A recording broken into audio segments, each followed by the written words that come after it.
All right, so this subject is crash and burn. And I can be very honest and say that I've crashed and burned many times while trying to learn how to become who I am today, which is a fruitarian. I can tell you that it's okay to crash and burn if you learn from your mistakes. If you crash and burn and you don't learn from how and why those things happen, then it's not okay. Some of the best experiences and things that I've ever learned have been from crashing and burning. After all, you only really learn from failure.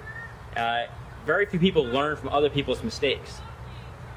If you've just crashed and burned on your diet and you don't feel good about it and you're trying to wonder why it happened or how you can prevent it from happening again, you just look at the situation. In almost all cases, you weren't eating enough healthy options before you ate the bad options. If you're physically full from fruit or vegetables, the odds of you eating really bad foods go down significantly. Every time that I've always crashed and burned when I was transitioning to this diet, it's always been because I wasn't eating enough healthy options. I didn't have them prepared, I didn't have them ready, I didn't have them on hand. I went out to places where there weren't healthy options and I was hungry.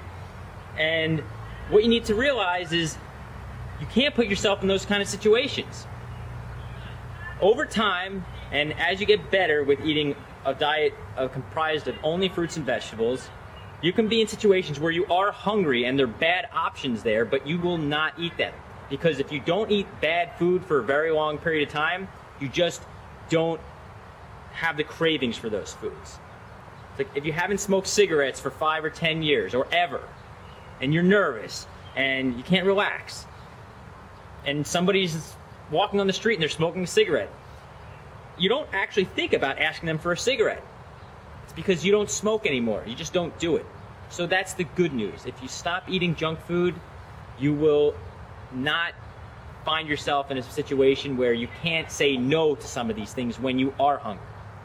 But if you're just starting out and you're just getting into this lifestyle, you need to realize that you need to make healthy options before you're put in a position where you only have bad options. If you've just crashed and burned, the most important thing is not to let it keep going. A lot of people turn a slip up into a 2, 3, 4 day, a week, a month disaster. And when that happens, it can get really demoralizing and you really want to give up. So if you crash and burned, get out of the situation where you've got bad food options. If it's in your house, get rid of it. Take it out of your house. If you don't want to throw it away, give it away. Or give it to your neighbor and tell them to hold it for you for a few days or a week if you're trying this for the first time. Don't have those options in front of you and you won't mess up. So learn from mistakes. If you crash and burn, it's super important not to keep crashing and burning. Got a little toasty, don't incinerate yourself, guys. Just get back on really high quality fruits and you'll feel better in a day. In 24 hours, you can have a whole new outlook on life. Just start making good options and good choices for yourself.